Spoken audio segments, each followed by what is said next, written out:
Hello, അപ്പം നമ്മളിതാ കണ്ണന് വെക്കാൻ വേണ്ടിയിട്ട് മാലയൊക്കെ കെട്ടി തുടങ്ങി. അവിടെ ഏട്ടൻ എന്ത് ചെയ്യാണ്, ഒരു പൂ വലിക്കാൻ വേണ്ടിയിട്ട് പോയിരിക്കുകയാണ് കേട്ടോ പൂജയ്ക്ക്. പിന്നെ അവിടെ അതാ വാഴയില വലിച്ചിട്ട് വന്നു. ഇനി കുറച്ച് പടക്കമൊക്കെ പൊട്ടിക്കണം. ഇവിടെ ഇതാ നാളേക്കുള്ള പൂക്കളും പൂജയ്ക്കുള്ള പൂക്കളും ഇലയും ഒക്കെ ഉണ്ട്. ഇപ്പോൾ തേജിക്കുട്ടി എന്തിനാ പോണത്? തേജിക്കുട്ട പടക്കം പൊട്ടിക്കാൻ. ഇവനാണ് പൂക്കുറ്റി പൊട്ടിക്കുവോ? അപ്പൊ തേജു ആണ് ഇവിടെ പടക്കം പൊട്ടിക്കും എന്നൊക്കെ പറഞ്ഞ് ധൈര്യശാലിയെ പോലെ നിൽക്കുകയാണ് തേജു. ആദ്യം മെഴുകുതിരി കത്തിക്കാം അല്ലേ നമുക്ക്?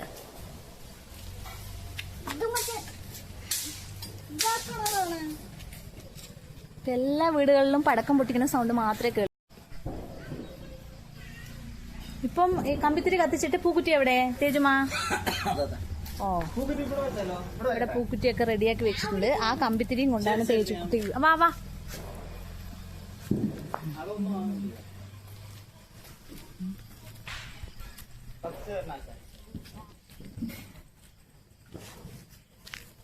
കമ്പിത്തിരി ആദ്യം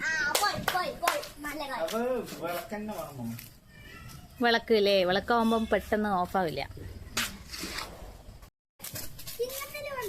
ഇങ്ങനെ തന്നെ വാ വാ കത്തിക്ക്. ഇങ്ങനെ പിടിച്ചിട്ടല്ലേ? എന്താണ്ടാ പറയണ നീ? ഇതല്ലേ കമ്പിത്തിരി പറഞ്ഞ സാധനം. കമ്പിത്തിരി അതിൽ പോയി കാഴ്ചയല്ലേ അതാവുള്ളൂ. ആയി ആയി.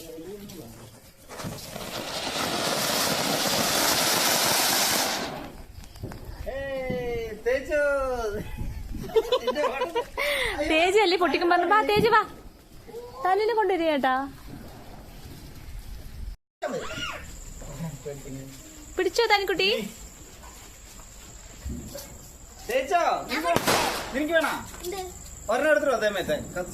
ഇതില് കമ്പിത്തിരിയും വീസയെ കത്തും. ഇനി വിഷ്ണു ചക്രം.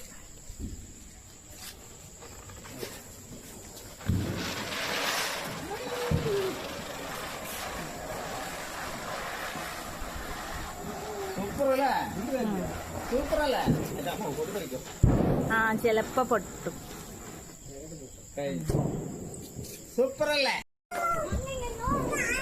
അപ്പോഴേക്കും അനു വന്നിട്ടുണ്ട് പടക്കം പൊട്ടിക്കാൻ. അനുകുട്ടാ, അനു അനു അനു ഓലപ്പടക്കം പൊട്ടിച്ചാ? അനു ഓലപ്പടക്കം പൊട്ടിക്കോ അവിടുന്ന്?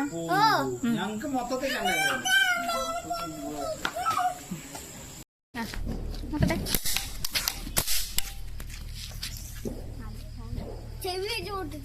ചെവി വെക്കരുത്.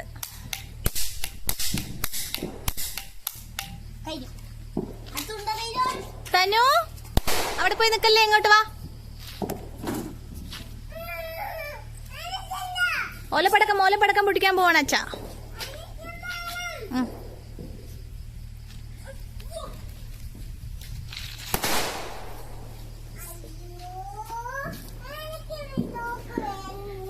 അവൾക്ക് ഒരു തോക്ക് കൊടുക്കൂ. കുഞ്ഞാ വെറുതെ കൊടുക്ക്.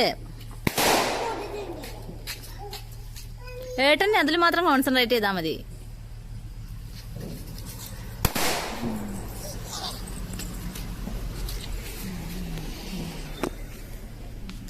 ക്യാമറ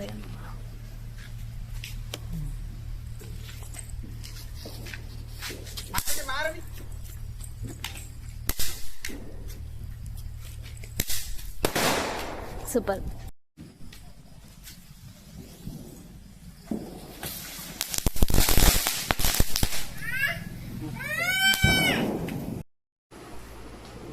അങ്ങനെ ഇതാ നമ്മളപ്പോഴത്തേക്കും പടക്കമൊക്കെ പൊട്ടിച്ച് കഴിയുമ്പോഴേക്കും നാളേക്ക് കണി കാണാനുള്ള വിളക്കും ഉരുളിയും അങ്ങനെ കുറച്ച് സാധനങ്ങളൊക്കെ റെഡിയാക്കി വെച്ചിട്ടുണ്ട് കേട്ടോ.